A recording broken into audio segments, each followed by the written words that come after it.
Everybody who's joined in, please request your teammates and friends from the Phase 3 top 25 teams to join in. We'll start in a couple of minutes. Just like yesterday's session, today is also going to be very interactive, and a lot of questions would be answered throughout the session. So I'm sure this is going to be very helpful in the pitch deck side of things when you submit your proposals. So requesting everybody to quickly, remind your teammates to join in.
Hi, everyone. Thank you for joining us for this third webinar as part of the Phase 3 of the Smart Protein Challenge. Today with us, we'll have Susmita Ghosh. She runs the Program Seed and Acceleration Program at CIIE Co. Today, she'll be taking us through some of the basic ideas about pitch decks, how to create a pitch deck, and then eventually pitching your startup idea to investors. And with that, I'll let Susmita take over. We'll first Susmita will take us through a presentation, and then we will answer some of the questions that you sent us through the Google form. And if there are any other questions that come up during the session, we would request you to please type out your questions in the chat box, and we will take them up at the end. Thank you so much. Please request all your teammates as well as friends from the challenge to join in as well. We'll be running this session until 7:30. With that, Susmita, I'll let you take over. Right. Thanks, Nicole. Hi, guys. I think you have been through a lot of workshops and webinars till now. I'll be to the point, and I'll request you to keep typing your questions, whatever you have, any queries you might have, right? This is not going to work if we are not interacting. So I look forward to a lot of those questions and statements that you have. Before I show you the presentation and all, and then we are talking about pitching, right? So tell me something. Tell me how many have you actually looked at Shark Tanks? So you can type in your answers, yes, no. So have you? Okay, only one person has seen Shark Tank? No, two. Okay. Anyone else? Okay. So three people. Some more may have. How many of you have looked at the Innovator Showcase by GFI? It was very recent, right? Last week. So did you watch the entrepreneur's pitch? Yes, no. Have you seen the writer yes showcase or write showcase? So if someone is writing showcase, I'll know that they have gone through. Yes, true. Agreed, Varun. I mean, and that's fantastic, I guess, right? It's worth all the effort and the hard work that goes on from your team for such a long time. And to see some amazing entrepreneurs, right? So I'm actually guessing and I'm hoping that all the 25 team members have actually sat through and watched the videos for the showcase. So, question for the team, all the participants, right? What did you find so exciting in the pitches? What did you like in it? Yeah, so Nicole has already shared the link in case you have not watched it. So everyone who has joined in, what was so exciting about the pitches? What did you like about a pitch? What do you recall? The idea and the delivery. Okay, Hemal. What else? Just one person liked the idea and the delivery and the other didn't like. Okay, very well structured for most of the pitches. Okay, Shardul, thanks. I'm sure the entrepreneurs will appreciate. What about the rest of the team members? You didn't like the pitches? I also think how people dealt with the questions. Okay, you enjoyed the interaction with the investor panel. Okay, what about just the pitches or whatever pitches you have gone through or heard or watched till date? What do you recall about it? What do you like about it? So their detailed explanation of the product, okay? The origin story, okay? Interesting. So what we'll do is most of you have gone through the pitches some way or the other. What we will try to do today is highlight couple of the things in standard template and what can be possibly different for a idea stage and prototype stage startup or a team, and also particularly in a very new sector where things are very different and difficult to anticipate. I see a word called storytelling. So we will come to that, and it's one of the interesting parts. So let me share the one presentation, and let's see how it works. Can you see my presentation? Yes. Okay. Okay. I'm not sure if I can. If I want to check all the chats. Okay. So you can see my presentation, and we will go into. I want you to tell me what goes into. You have talked about a story, you have talked about future plans, delivery. But when I look at a presentation and a person who is making a presentation, right? What goes into is the content and the design part, right? And someone had said art of storytelling, right? So that is what brings this content and the design that you put up together, right? Do you remember how these presentations started? I mean, what is the first thing they do? Type it out, come on. How do these presentations begin? Introduction about group, okay.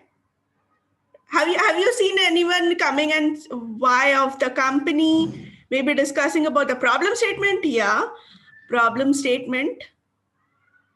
What else? So usually, yes, I'll agree that either you have the person introducing himself. So that is how we go and introduce anywhere, right? We just introduce ourselves, and then we introduce the people we are working with, and then we talk about the what we are working on, right?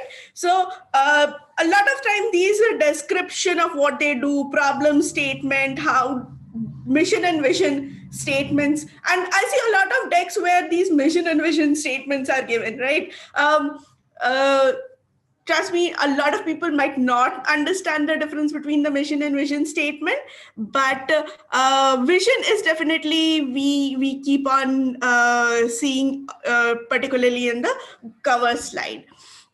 So when I say content, and these are the only things: content, design, and storytelling. When I say content, what are you expecting? What will I tell you in content? Are you expecting that I show a bunch of pitch decks and tell you that under each of these you need to write this? Are you expecting uh, the how to frame something? Numbers, technology, process, team. Okay. What the product is all about should be integral part of the content, right? Okay. So let's go to the next point.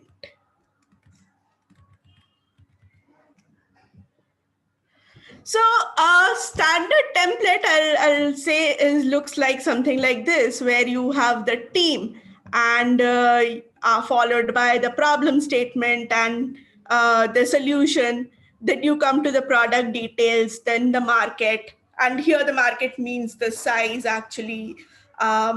Both some people, we will also look into TAM, Samsung when we talk about the market. And then there are competition, there are alternatives, there are business models, growth strategy, financials, and roadmap. So if you look at a deck, 10 slides, 15 slides, all these get covered in those 15 slides, and it's how you present becomes very crucial, right? So that is one of the important things. Now a lot of people, I have seen a lot of decks where the team comes last, right? Team and advisors comes last. Do you think it's a good practice? And I will not say it's a good or bad practice. Do you think that makes sense? Someone said no. Why do you think it's not a good practice to bring your team the last? You can start with a problem statement. No one is stopping you. And ignore whatever twist I have made into the template. Why do you think team should come first? Or if you don't agree that team should come first, I'm perfectly okay with that. So it's a good idea, but depends on the flow of the overall page. Okay, makes sense. So team can come at the last. It's how you create the story. Agreed. But everyone is strongly encouraged to. Yes, Shardul, that would be great. Unless I'm already very boring, then I will not waste anyone's time and quit right now. Guys, wake up No, right absolutely not. I now. think it's just a matter of people.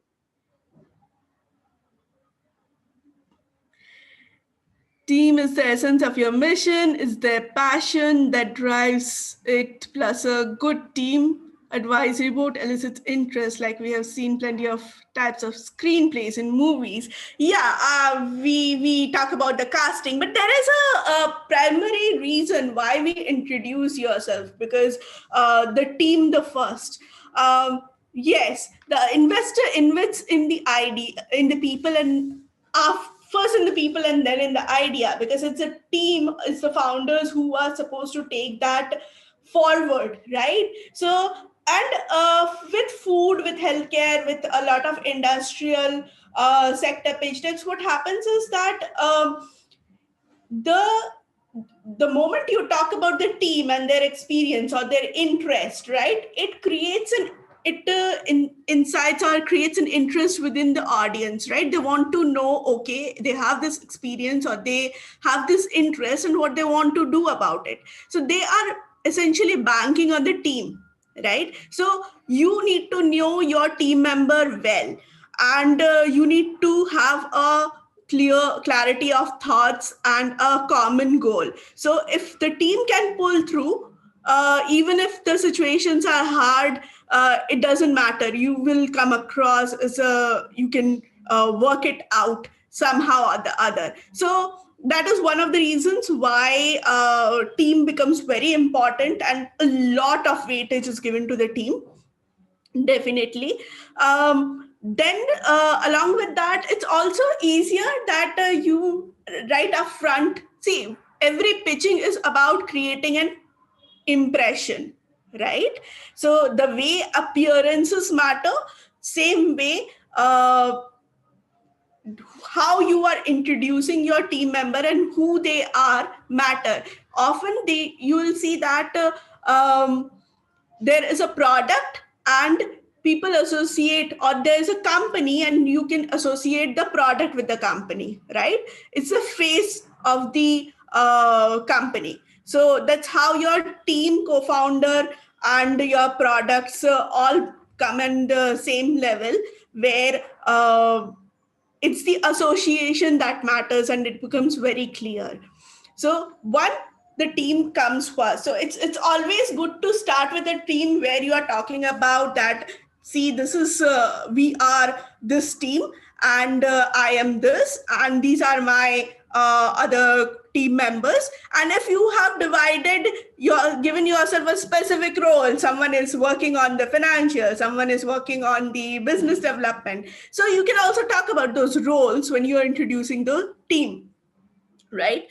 The same goes in the slide also. In slide, I have not detailed out each of the slide because that is plenty available, and I'm happy to answer any of the questions that you might have. However, what you need to understand is you need to write good. If you can put a formal picture of yours, put your name and the role you play.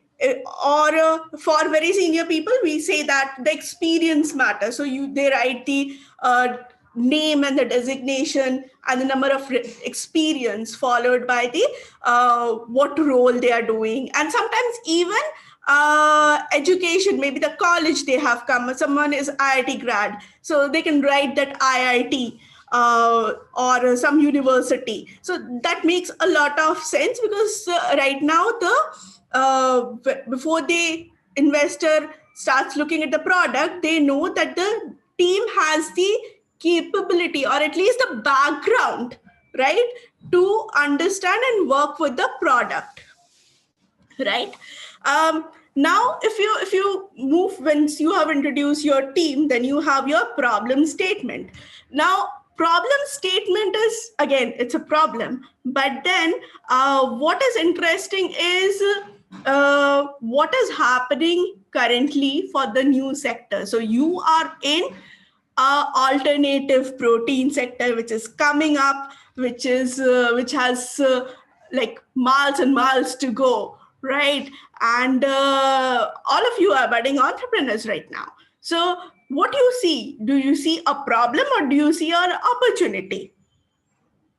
And I will pause over there to understand, what do you see? You see a problem, or do you are you trying to resolve a problem, or trying to there is an opportunity that you have identified that you want to cater to? So someone has written opportunity, and no one else finds any opportunity. Maybe both are interlinked. Could be both. Yes, it can be both, right? So resolving the problem is the opportunity. Agreed. It's how you place it, right? It's the play of the words. So someone can, the way I have put a header as a content, right, in this particular slide, someone can put it as an opportunity and someone can also put it as a problem. the whole thing is that you are trying to highlight that what is going on and what is the need. So we are talking about the need in this particular slide that we might have. So you can talk about the numbers, the expanse of the problem that lies out there, or you can talk about that there are so many people who eat meat but would like to have a plant-based thing because of XYZ reasons, right? So that is how you will be able to articulate both the problem in form of an opportunity. And that makes all the sense as why the opportunity. Uh, so if you looked at each of the slide that you will go through will you will be creating will need to have a flow, and do check that where your connection is going, where you have introduced your team, and you are talking about what you are working on, right? So the genuine question, why what will come out here, because this is a sector which is not only this sector, a lot of times we ask that why now, why do you want to work now, and that should come follow the problem on the opportunity slide where you are talking about the solution. Now the solution is that you are creating a particular food category, you are particularly creating a vegan meat, you are creating a product out there, right? But at this stage you might not have the product with you right now, right? So one, you need to actually talk about why do you think this is a good opportunity and why at this point. Second is, what is your solution? Now if you don't have a detailed solution, you have something in your head, you want to put it in form of a picture, photo, or just simply talk about the solution, all of it makes sense, right? So from problem, now you have introduced a solution, and with the solution you are saying why this is a feasible solution right now, and what you should be looking at, right? Why should the investor or the audience be interested in your solution to invest right now, right? Why not 5 years down the line? Why not junk that idea right now? So how is the solution catering to the opportunity? Remember, it needs to cater to the opportunity, it needs to resolve the problem that is there, right? It cannot be an isolated thing, it cannot be a me too thing. So that's how people will look at, and what makes it so distinct, right? If it's already in the market, why should people be looking at it at all? So you have to look at the uniqueness of the product. So that is where you talk about the solution. If you see, I have mentioned, I have not talked about product details, and that's because you might not have a specifications of all the products right now that you are developing. But solution will have something that is already in your head you are working towards. From solution, you have talked about solution, you have talked about why it needs to be there. So now comes your detailed market research, for which you have done your homework, right? Here you are talking about the market size, and please mention numbers over here. People want to know what kind of scalability is there in the market. Will is the product available here? Is the product available somewhere else? Are the similar solutions there, right? So you need to talk about total addressable market. You can quote a worldwide number for the total addressable market.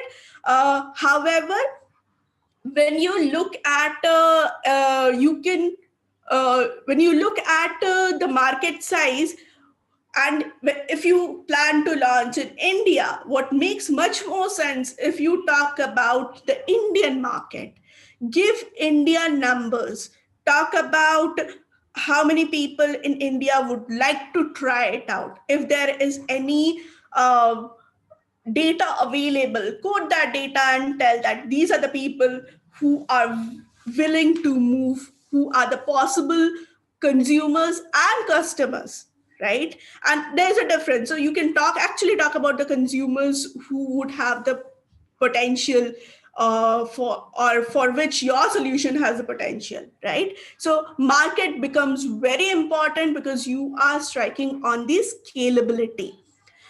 The moment you have talked about the market and you have talked about some uniqueness of your product solution, the immediate question that comes is, what about the other people in the market?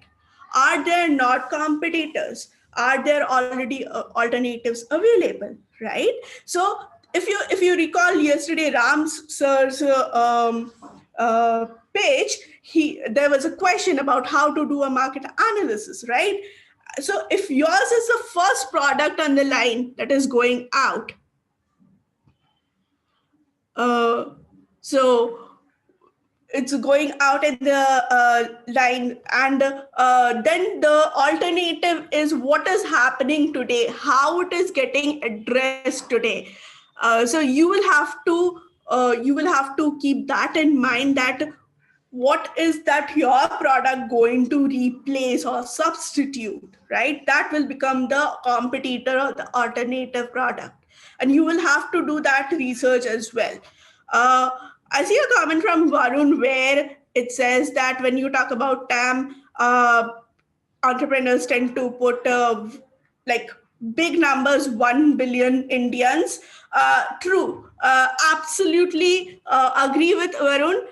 Please do not put the entire population of the country as your addressable market. Doesn't work. You really need to work on the customer persona. You need to check as if it's gym people, you are for a health drink, it might be a gym people who are targeting. So you need to figure out the demographics as what age to what age of the people would be willing to buy this, right?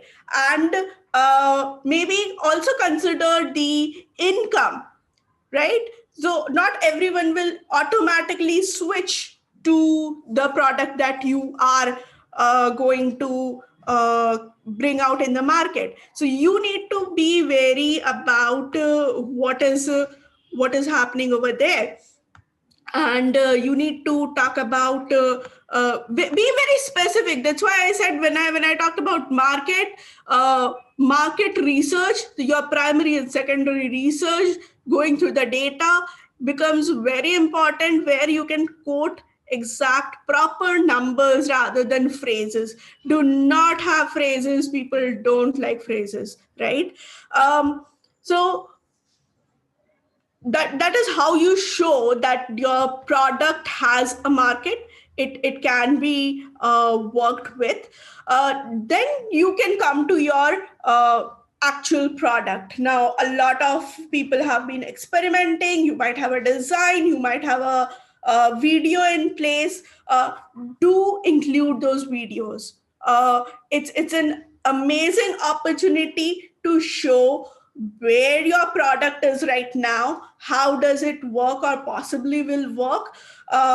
If you think that yours is not a proper video, if you have something animated, great. But if you don't have anything, and suppose it's a process innovation, what to do there? There is no product. What do you do? It's okay to show a process design and tell them that this is the part which is very unique to the process, right? And in other processes that exist, it doesn't happen. So that is how you can look at it. But do include, if you have a photo or a design or a video, please ensure that you include it and time it out, guys. I mean, nothing works bad worse if you run out of time. uh, so you have put a lot of timing within for the video, and you don't have time to talk about other slides, so you will have to time it out very nicely. Now, if you see the next pointer that I've talked about, the growth strategy. And I have not talked about detailed business models and traction, something that you will not have right now, financials that you might not have right now. But growth strategy is very important. Why is growth strategy very important? What we are trying to, or the investor, the audience is trying to look at is, have you thought through? It doesn't matter whether it will pan out the way you have thought of it right now, right? In the long run, trust me, 6 months down the line, your plans might pivot a little, right? And it will keep changing until you have reached a point. But you definitely need to have thought through that this is the X I'm going to do, and this is what I'm going to do next, and the third point. So growth strategy will automatically give you some idea as how to take your product forward, whether you are developing it, whether you are later on when you will commercialize it. Think through from 2 years perspective approximately, right? Because you are at an early stage and there will be too many pivots, so and too many changes to be included, yet a 2 years overall strategy looks great. And you see, I have mentioned along with the growth strategy a roadmap. Now, what is a roadmap? What is very significant with the roadmap? Okay, before I tell you, can you tell me what is very critical about a roadmap? What does get associated with a roadmap? Come on, type it out. Timelines. Okay, Shardul, you have, okay, journey, plan, the milestones. Okay. So what is the difference between a milestone and a timeline and a journey? Journey is, yes, you are talking about the journey, right? But you have broken that journey into a couple of stages, right? So those are the milestones you need to achieve. Those are the output you need to targets you need to achieve, and those are the things that you need to specific outcomes. Rather than outcomes, I'll talk about outputs, and I will clarify why I'm talking about outputs and not outcomes. So every milestone or every target that you need to achieve, right, has a timeline, and it's the timeline that makes the target a milestone, right? So if you have a timeline and you have not put a timeline to it, it will not be a milestone. So target plus timeline equals to milestone. You have to achieve your milestone at a particular time.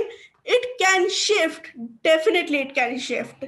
Nothing is set in stone, but you will put all your resources and your focus in achieving that milestone, right? So that is why a roadmap is very critical, where you have talked about, this is the activity I need to do, this is the expected output, right? And this is by the time by which I have to finish this activity.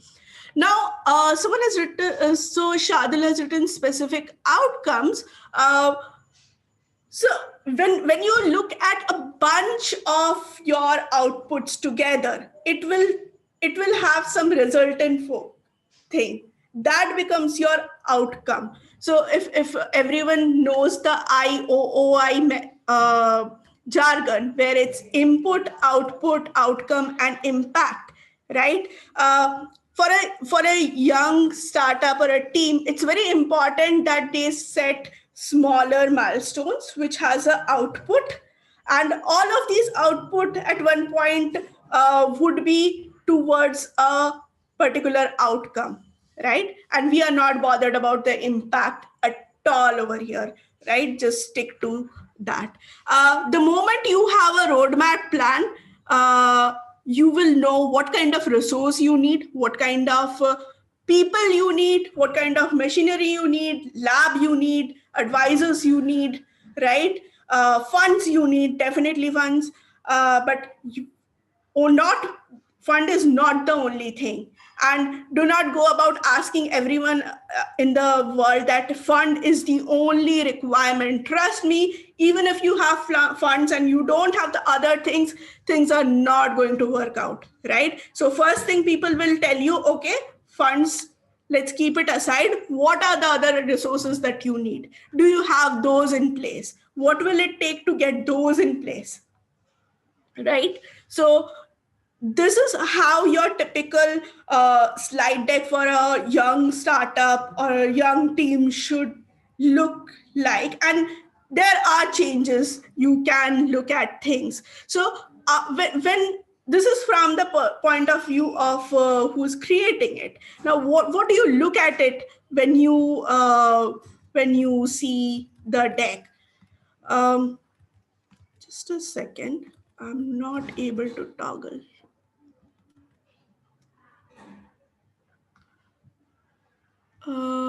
Sorry, I'm not able to toggle through. You can reshare your screen maybe. Yeah, I think I'll do that. Just a second. Yeah.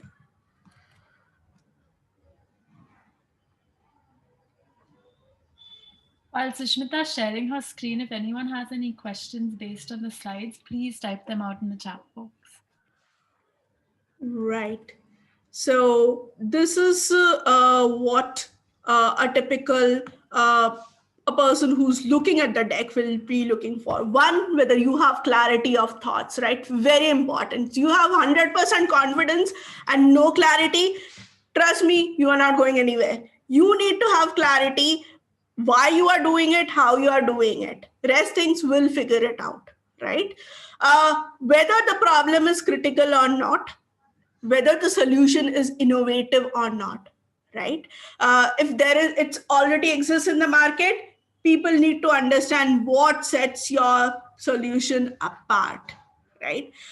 Next is team dynamics, whether you guys can work with each other, right? Or if you don't have a team member who needs to be hired. So a lot of times what happens is I've seen teams where they're only business people and there is no technical person, or there are only technical people, right? And no one understands business. So at one point, you need to have team members who have complementary skill sets and experience, and you all can bring together the product and the startup and take it to the next level, right? Team dynamics is also important, and later part when you start growing, you will see that a lot of things fall apart, right? Deals will not go through, investors will back out, people who have promised you money might just say that we don't have money right now. Product that was supposed to go on a launch, something will happen and the launch does not take place. And even to the point that people who have been working in a company for 10-15 years find some different thing and want to leave, right? And then you're in a soup, right? So things will happen. And it's very important as how the key team members, the people who are working with you day in, day out, right, are going to solve those crises, right? So I'll give you an example. You have a 20-pager proposal to submit, right? And if all the things can go wrong, right? You have a power cut, your laptop breaks down, touch wood doesn't, but I'm just saying. Or something happens, and trust me, it has happened to me where I had to deliver a key presentation next day and my laptop has crashed. And unfortunately, it was, my team members had data, but the deck was on my laptop and I had not stored it on the cloud. And I have been more than thankful to the team for putting it together with me at the last moment and averting the crisis. So the team really works, right? Next, you definitely need to look at the market research. They will look at whether you understand the market or not, whether you know your competitors, what they are doing, what are the alternatives available, and that will also help you understand who your customers segmented. So, whom you are trying to reach out to and why you are trying to reach out to. That is where your understanding of your customer comes in. If you have not done your customer persona, please go back, do your customer persona to understand in as much detail what they eat, how they eat, what are they willing to spend on, is that their focus, right? Do that immediately, right? What is it? It's a family. So if you look at a family, it's usually the parents will go and buy something, right? So are they willing to pay the extra buck and not pick the alternative that is already there? Do they have that income? How many people would be there in the family on a usual basis, right? Which kind of people are more willing to experiment, right? I mean, you are also trying to change the mindset, and trust me, changing a mindset of the people is not easy, right? So you will have to figure actually the customer segment that you are willing to work with or you are targeting, right? What are they looking at? What will they be buying? How is their buying pattern? And how many times do they actually buy non-veg in a fortnightly or a month's time, right? There are people uh, I know that who buy it every day, and then there are people who are okay with maybe once in a month, maybe once in a quarter as well. But so who is going to willing to experiment and buy yours? Will they go to the normal market to buy, or are they okay to order from home? So you will have to look at those demographics and see which kind of people are you targeting at, and this will come very handy when you move to the later stage and do work on the pricing, work on marketing, work on outreach of your products, right? And the last is nonetheless, I mean, I'm sure there are others, but long-term thoughts, right? Have you start of 2 years plan, or are you willing to quit it? I mean, 6 months you try, you're not feeling. What next? Will you move on? Or will you try something else? Will you look at what are the challenges? Will your team members stick with you to try out and plan it out on the next things, right? So do you have a 2 years vision? And this is where your not the company vision, I will say, that might be a very holistic big statement that you can make, but vision in literal sense is how do you see yourself, where do you see yourself in 2 years, and have you thought how to reach there, right? And trust me, it might be that you don't reach there in 2 years. You might take more time, you might as well take less time, right? Depends on thousands of external variables that will come to you. So, but you know what are the contingencies. So contingent plans are very important at this point. So that is more or less from the content part, right? So I'll stop here for a second. If you have any specific questions, type it out, and then I'll be happy to answer before I take you to the next level. Any questions? Susmita, I think we got a question earlier today about the market research and understanding your customer part of it. So I think it would be helpful if you could take us through some of the ways that you could do this, either through a real-time survey or through secondary research and market reports. If you could just guide the group through this as well. Right. So, I mean, if everyone remembers, we have been taught that data collection in terms of research and data collection is primary data, secondary data, and it seems very, very, very boring. And trust me, I know it is very boring, but it is very, very different when you start working on it.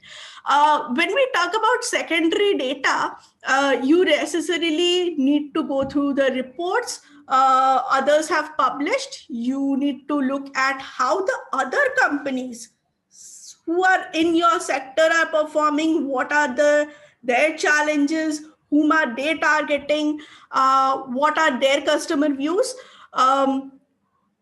who are actually their customers as well, right? So all of those data, and you need to put together and come out with information that will help you, right? But other than that, you also need to do your primary market research, right? You can do it by surveys, and please don't send your surveys to your friends and family only.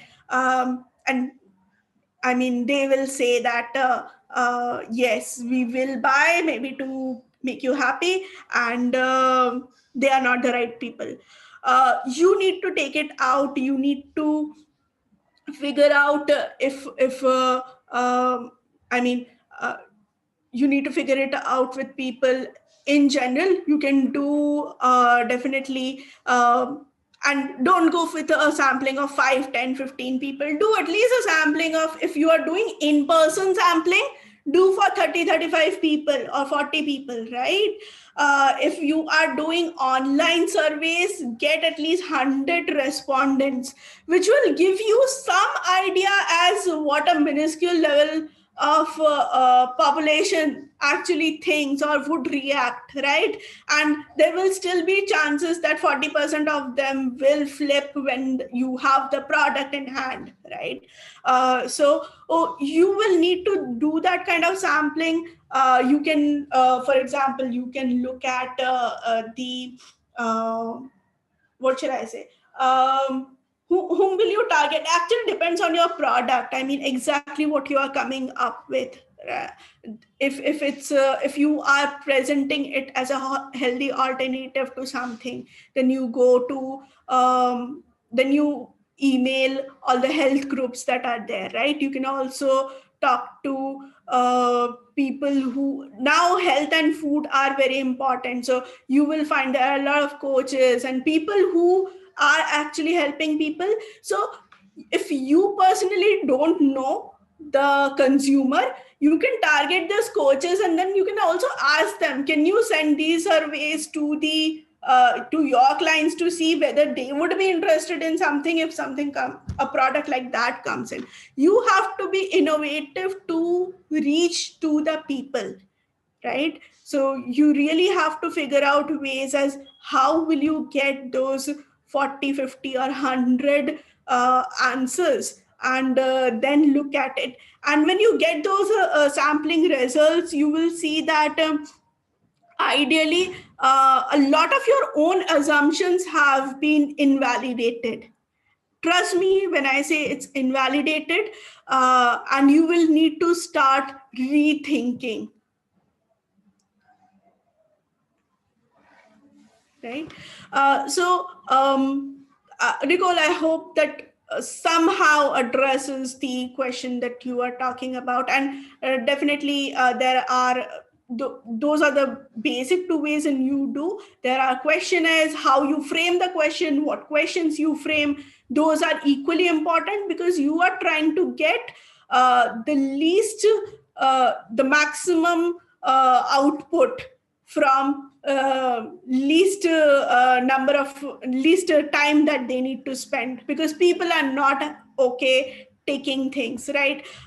If you see nowadays, YouTube also comes up with that survey, right? Have you seen these brands in recent things, right? That is also something they are doing at a survey, right? So how you put your questions, what questions you put, what words you use, right? It's all dependent, and you will need to think through. If you think that you are already biased, get someone else who has not gone through your product and see what kind of reaction they get with these questions that you have. Someone with a little bit experience in that case, right? I don't think there are a lot of questions, so I will move on to the next thing. And So if you see that as you have been talking about, right, uh, that there has to be a flow from for each of the slide before it passes on to the next slide, there has to be a flow that will keep people awake, right? And if you are not presenting, then it is only the pitch deck that is doing the talking. So you need to keep them interested. They need to remember you and your product, even after they have shut down their presentations, and after a few weeks someone says, acha, did you see that product? And they will be okay, yes, I see this product. Oh, okay, I heard this name somewhere, right? And that is why you see a lot of these innovative team names come up, right? So you need to remember. And I'm sure everyone has been reading stories or listening to stories, right? Remember, it was only the exciting part, the highlight part, or that one particular incident that happened in that story, right? That you associate with, you remember with, and you can still see the story in front of your eyes as an image, right? So storytelling is when you are speaking, change your tone of your voice. If you want to highlight something, change it so that people, you draw attention. And trust me, attention is precious, because you don't have a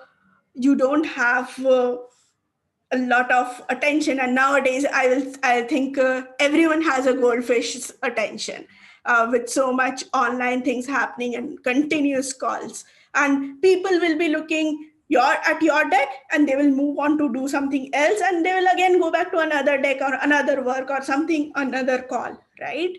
So you need to grab that attention through your deck, through your pitch. If you are presenting, no one knows your product and your team better, right? Remember that.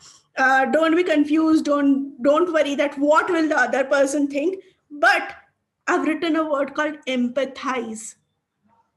Do think about who your audience is when you create your pitch deck, right?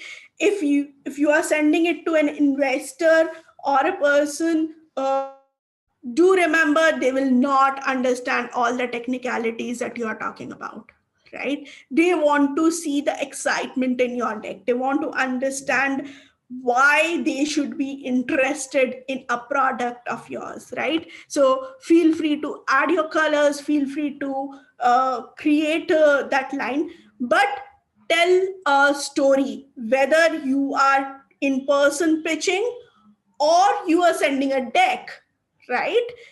It should tell your story. It is not an essay, it is not a report, it is your story. It is where you talk about, I am the person and this is what I'm trying to solve. This is how I'm trying to solve. And we have this product for you. Would you be interested? And let's make you more interested if you're not, right? Um, Sanskriti, I mean, there are a bunch of decks which have stood out. I will not be able to share a deck right now, but I think I will share a link a little later, which has decks of a lot of these branded companies. You might like some of them, and managed to tell a story really well. Again, every deck is unique in terms of presentation, in terms of I've seen a wonderful deck, but the presenter could not hold on to the story, could not create a flow, right? So you will have to create a flow. And you will have to time yourself out. If you are doing, suppose you're doing an elevator pitch or you have a presentation of 5 minutes, you will have to see whether it's timed out correctly, whether the flow is there, whether there is a connection from one slide to the other, right? Usually we tend to share pitch deck templates, and I personally refrain from it because this biases the person who's creating it big time. So there are a lot of, yes, as Shardul mentions, there are a lot of videos available, and there are a lot of very good decks available. If you just Google, I mean, you will find ample material. And when you watch those decks now, see as how is the transitioning happening. What is the person saying in the first slide and goes to the next slide without breaking the momentum, but still keeping the interest intact right there. So you are able to understand the person who is actually delivering, right, has understood you are the audience right now, has understood you, has understood what will trigger and interest you, right? They have created the flow accordingly. So tell your story. At any point of time, you are telling a story. Remember your grandmother, your grandparents, your mom, dad, whoever told you a story, right? Remember the stories you read when you were a kid? Remember all the books or novels. Don't go by business books. All the novels you read or short stories you read, right? Where you were excited and you can't go to sleep, right? I don't know how many of you are Harry Potter or all those fiction story fans, right? So you were always sitting up late, trying to see how it ends. So here also you are looking at what happens in the next slide, right? Because it's a short journey. So you don't need to sit up all night. You are just going from one slide to the other. So create that connection, not only within your slide, but with your audience, both online as well as offline, right? So Nicole has already given a collection of 100 pitch decks. Trust me, when you look at those pitch decks, right, don't look at only from the point of what numbers they are giving. Look at it from all three perspectives, as how the flow goes. What is the person saying? How is the content crisp, but giving out everything that you need to say, right? Also look at how are the colors. So we'll come to the design, but since you are talking, how are the colors flowing? Is there a harmony? So your harmony should not only be in the content that you have, not only in the story you have, but also in terms of design you have, right? Next is what we look at is the design, right? If you Google, you have a lot of design templates, right? And each design template caters to a particular audience, right? Suppose I'm like I want to present internally, I have a particular template for that. But if I'm going to an investor, I will tune it down a little bit, change it a little bit, and see as how things are, right? What is very important is try to create your own templates. I mean, if you look, this particular presentation has a very simple template of there is a heading and there is a bar and there's a page number, right? And that has been consistent throughout, if you look. Right? Again, if I'm creating a deck for a festivity, trust me, this will be all colorful, right? But I have not taken this template from the one of those Google templates, but there are a lot of templates available. If you like one, pick it up. If you don't like one, create one. And trust me, I'm not a design person, but it's still easier to create a basic template that will, what you need to understand when you're talking about template is that template should work for all your slides. It's not that in first page you can have borders, but in the next page, since you have pictures, your borders need to be removed, right? Looks very odd, looks really very odd. So have that consistency in template slides. Again, colors, right of colors that you see over there, and there are 1,000 and million more colors. Choose colors wisely. A lot of, I mean, if you have very specific 2 or 3 colors, use those only. I have seen decks where you have a different color almost every 2 slides, right? Very distracting. Very distracting. Don't do it. Pick 2 or 3 colors, maximum 3, right? Maximum 3, one for the main content, second for the maybe for design aesthetics, and third as an accentuator, right? Use those 3 colors throughout your deck. So if you look at this deck, I have used black and red, right, and orange throughout the deck, right? So very important that you don't go any color.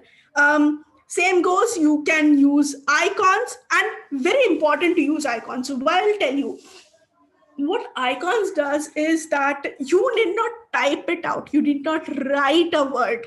The icon will tell a correct representation, and choose icons very wisely. Like there are variations of every icon, so you will have to do a bit of researching, and a huge database of free icons are also available in on if you actually look through. So pick up the correct icons.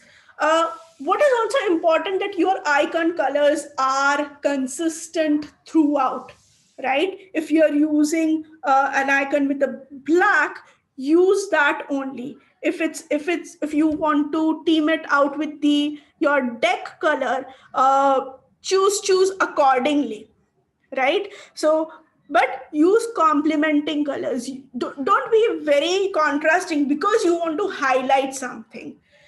Highlighting can be done keeping the deck very simple, right? Highlighting means it needs to stand out. Highlighting does not mean it needs to strike. You are not there to kill people. You are there to impress people with your deck. Remember that. Appearances matter. That is why we were always told how you are going for your interview is very important, right? If it's a dull deck, only texts or only colors and no content, neither is going to work. You need a balance in a deck, and a balance is very important. Okay. What is another thing is, if you see I've written Yeah, just quickly adding to yeah. Hello.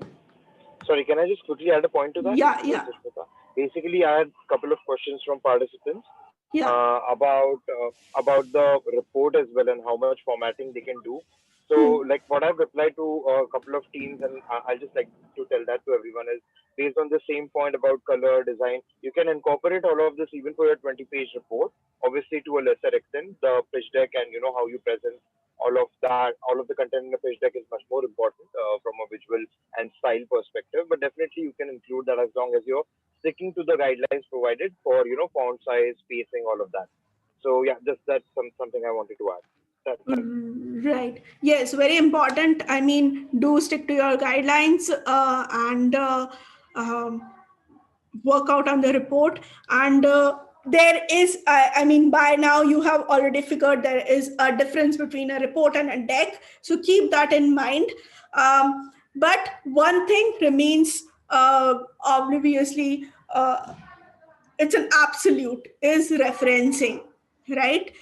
Whether in a deck or in a report, we are looking for authenticated data, right? You cannot forge data. If you have taken data from somewhere, mention from where you have taken. If you have taken a quote, mention the quote. Citing is very important, right?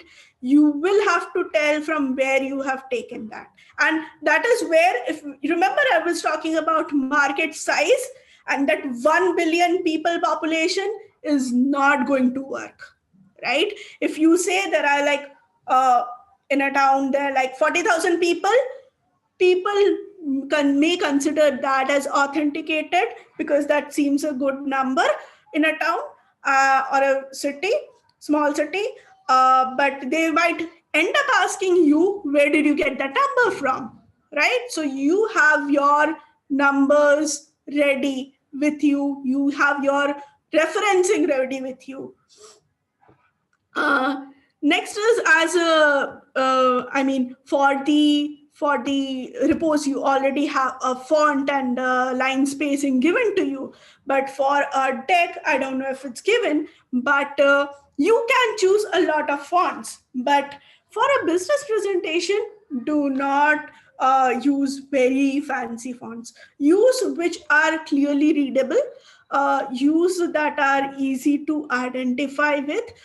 Like some official fonts are already there, Times, then Calibri, Cambria. Some people also use Georgia, right? What I think I have used is either Montserrat or Unito. Because Montserrat, I think Montserrat, because Montserrat is an official font for CIIE.co. So we stick to that font, and we try to use that. Remember, your font needs to be the same throughout your presentation. You can change the size of the font, but you don't have to. You can change the size and everything, but don't use 2-3 fonts. Use one font and keep it consistent. Keep it consistent. You can bold it, you can put it in different color, you can change the size, but use one particular font, right? Last you see is the infographics. Now, today is the world of infographics. Everything, whether it's a fancy report or something you are seeing on TV, or you have Pinterest, everything is infographics. It brings out the essence of the content with some design, making it really nice, and you want to read it, right? Even all these 4-5 things I have put, I might not know what exactly is there, but I'm curious, maybe because of the color content, maybe because of the color or the designs or things like that. So use infographics in your deck. You can use your infographics in market size to show Tam Sam Som. You can use your infographics to show which part or which region of the country you are targeting. You can use your infographics to actually present a data chart very nicely. I'm a person who never uses a table or a chart from the Google Deck to present it, right? I create a chart where you can use your text boxes and put it in a color and very nicely put a font and create a very nice table. Try different methods of doing those to make it really, really nice. So these are the basic design aspects, and you will get a feel as you keep on doing it, right? You will get a feel. You will have to spend time. This is not something you will like at the heat of the moment, you just do it and let it go. You will have to spend time with your presentation, because that is something that is talking about you, You are presenting yourself. That's an expression. You are presenting your content. You are expressing yourself with your design and everything else. So when we look at the designs, other than this, what else do you look at it, right? Whether your story has originality or not, you already have come up with this. Be honest, provide credentials and referencing, right? It's very important. People want to believe you. Trust me, people want to believe you. People want to work with you, but you will need to have your data and facts correct. Okay. Create harmony about among across the slides is something we have talked over and over again by now. Use examples. If you can't figure out exactly what, use examples, something which is closely related. It's okay, right? Even if it's from some other industry, it's okay as long as people can associate. But avoid jargons. Don't use big terms. Does not make sense. People, I mean, it's fancy, but again, it's not so fancy actually. Keep it short, keep it concrete. I think you have every deck should not go a bit above like 12 to 15 slides at any point of time. It's already too much, right? There's only, I remember only one startup who had pitched to me, and it was part of some big competition, who had 25 or 25 slides, and I was like, how will they finish it in time? And they had precisely 7 minutes, right? And 7 or 8, 7 or 9 minutes, something like that. I don't recall correctly, right? And amazingly, those guys had time. It was a beautiful presentation, trust me. And I was almost like my fingers crossed that how will they finish it so beautiful. And trust me, there were two speakers for that presentation, and they had timed it out so correctly that they finished the entire 25 slide in 7 or 8, whatever the time limit was, right, without a break. And it was a flow. I mean, it was really a flow that I remembered that I mean, I think I have heard of that presentation 2 3 years back, right? And I still remember, right? So it's how they created that impression.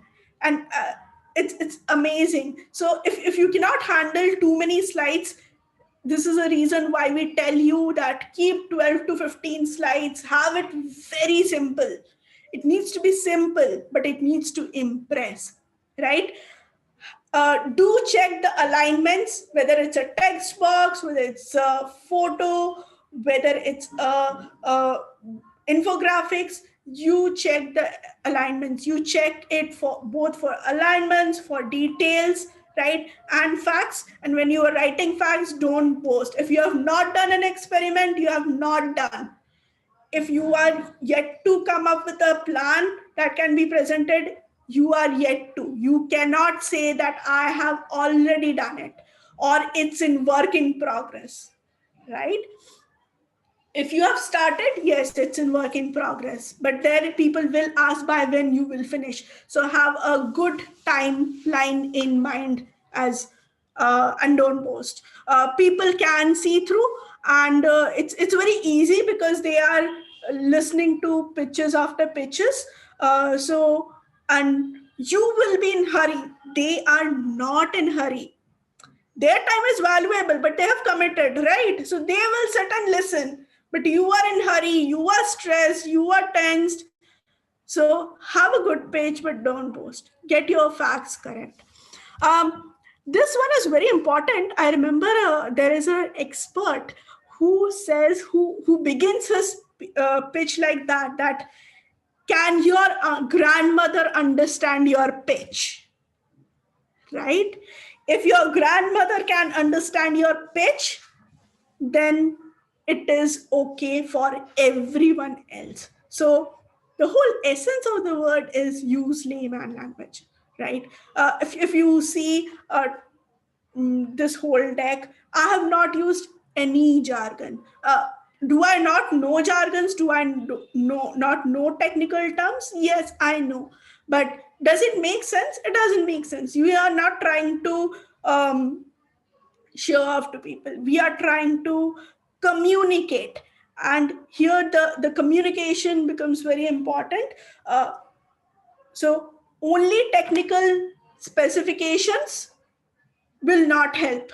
People will not understand. People don't know what is the benchmark against which they need to compare those facts, right? So someone telling me that this particular film is 3.2 mm, right? I will not even know whether that film that will go into a particular sensor makes sense or not, right? But the person is correct. The person has talked about a technicality and which might improve the vision or the sensitivity of that sensor, right? But again, very two different approaches. A person is talking about technicality, another person is trying to understand, okay, what are you saying? I know the film is 3.2 mm, and I need to nudge someone at the beside me. Do you know what is the benchmark for this? Do you know what is the actual aperture or specification for this? I might have no idea. I might know nothing about the protein sector. But are you able to create interest in me to know more? And not by punishing me to find out facts, huh? That will not work. I will find something else to do. So keep in mind as what words you are using. You see spell check in bold, underline. Very important. Uh, do spell check. I have seen like, and I mean, this is typically me who has I like content a lot, and I have a habit of looking at things and see, array, the person did not spell check. See, there is a E missing, right? And maybe no one else in the world would have seen that. And I'm the only person who would have seen that, right? So do spell check, whether it's a report, whether it's a document, whether it's a presentation, whether you are making it on Google Drive or you are using some fancy Prezi, spell check, right? A wrong spelling, it's like killing. Don't do that. Okay. And last but not the least, I see the whole deck, right? And or someone has sent me the whole deck, and I need to get in touch. I will definitely have the organizers, but at least write your name. But if you are reaching out to an investor, right, and you don't know where your deck will land up, right, it's very important your contact information is given, right? For competitions, not necessary. But if you are creating decks from other point of view to be sent to other people, do mention your contact details over there, preferably at the last slide, right? Here I need to mention, do not write your address. We don't want to know your addresses, right? And you can, yes, you can definitely talk about it's a confidential deck prepared for so and so, so that does not get circulated. And you can also actually mention that when you email it to someone, right? And people are very very cautious about not passing on text and information, and they will actually reach out to you and ask you before they share your details with anyone else, right? And that has been a standard practice in the industry, that they don't, unless they have like explicit in like permissions to or consent to do that. And so but do not write your whole residential address or office address. Simple. You have to mention your website if you have one, and your contact details in terms of email ID and a phone number, right? And yes, always share your deck in form of a PDF version, because the moment we open a PPT, all the alignment gets its feet, it just walks away, right? And it's you cannot put it on the screen and someone has to sit and correct it, or they will send it back to you and tell or to call you up, send a PDF version, right? So don't let your content find its feet, and let your presentations rather find your voice, right? Keep it simple, but keep it interesting. Okay, so I think that is more or less from my end. I do not have much to add. Definitely I have not shared any deck with you. That is on purpose, trust me, because I tend to find people get biased with whatever you share. Rather, you go online, look at the 100 decks, and then choose, pick, create, play with it. And you have questions, we are there to help you out. So that would be from my end. If you have any questions, and I'm available to answer right now, so feel free. But thank you so much. Thank you so much, Susmita. I think that was extremely helpful for everyone. And it was honestly great for us as well to just go through this with you, especially since we're speaking to so many startups and we're advising so many early stage entrepreneurs about pitching to VCs. And I think this session is going to be helpful for anyone who watches it and anyone who has attended this session or is able to watch the recording of this. As a reminder, yes, Shardul will be sharing a recording of the session as well as as well as some additional resources that might help you with creating your pitch deck and might give you some inspiration on design or storytelling. But we would definitely insist for all your team members who may have missed the session because of other commitments to please watch this recording. If no one has any questions, we will close the session here. But Susmita, thank you so much for running this session for us. Thank you, Nicole. Thank you to you and Shardul for having me over here. It was good to come up with this. I mean, I keep looking at decks, keep designing ones, and good to share the insights that I have. But thank you so much. Great. And good luck to the teams. Thank you everyone for joining in, and best of luck for your submissions. Thank you.